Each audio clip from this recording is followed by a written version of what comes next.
My name is Maiorino, and in this video I will be presenting my deep demonstration, Plasma Arc Music. I'll first be talking about some of the updates from last year, followed with its current iteration in action. I'll then be discussing some of the challenges and improvements in its current state so that it can be improved in the future. As stated previously, I will be providing some updates for this demonstration that occurred this year. The first being our new circuit boards. We made a few changes, and instead of etching our designs onto copper boards like we did last year, we decided on professional PCBs where we sent in our new design and they shipped back the circuit boards that we will be using for this demonstration. Instead of one unit, we have two units firing simultaneously at multiple objects, which can be changed due to a lack of enclosure currently. We changed the wiring for the flyback transformer output, and the results are a clearer and louder sound than that of last year. This is a picture of the 24 volt 15 ampere power supply that we are using for this demonstration. What's important to note is the four sections of the circuit with 5 denoting the flyback transformer itself. Here is the newest circuit design for this demonstration. On the left is the front and on the right is the back of the circuit board. We can see more effective pathing as well as a clear indication of the sections and components of the circuit. The result of this compactness is a circuit board that is 2/3 the size of last year's. This can somewhat be seen in the image presented now.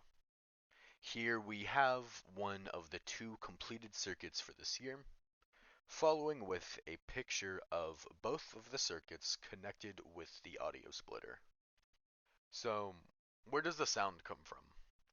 As implied, it comes from the plasma arcs, but it only comes from the plasma arcs. There are no external speakers or devices.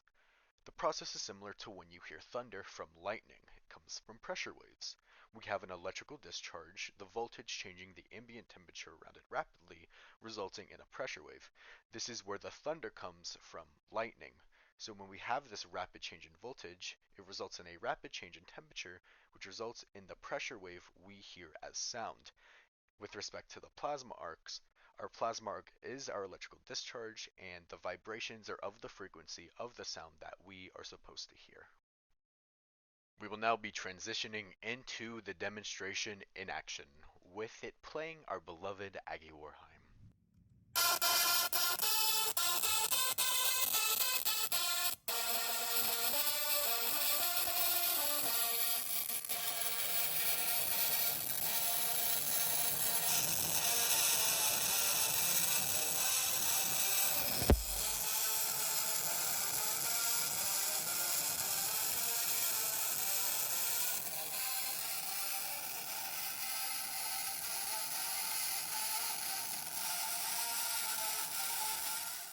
So this is where the real fun begins.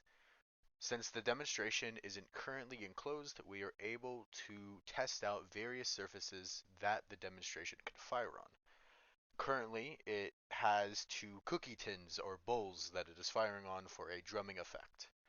But we are able to change that with other surfaces, such as the rim and sides of the cookie tins. It should be noted that when handling the wire for the flyback transformer, I am doing so when the wire is covered. Otherwise, I would be getting shocked.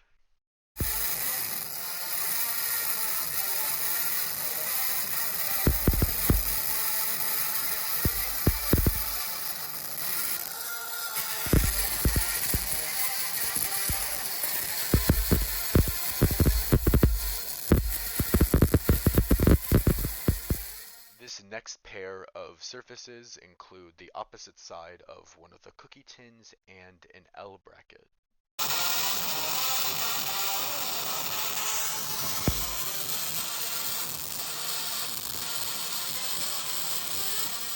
The final three objects that I tested for this video include a screwdriver, a pair of scissors, and an extra PCB that we did not use for this demonstration.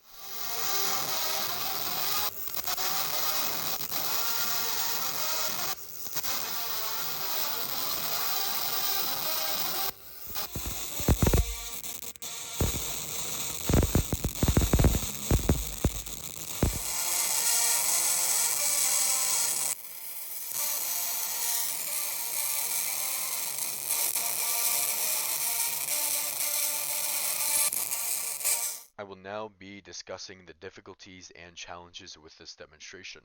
The first being that in its current unenclosed state, the heatsinks get too hot too quickly. After a period of usage, the heatsinks get so hot that someone can get burned. This provides us with the risk that with prolonged usage, there is a possibility that components such as the MOSFET can get burned and damaged. This isn't the only risk of touch, however. There's also the potential of shocking with the flyback transformers and plasma arcs, and as a result, we need a full enclosure for the entire system, including the heat sinks, the flyback transformers, and the plasma arcs.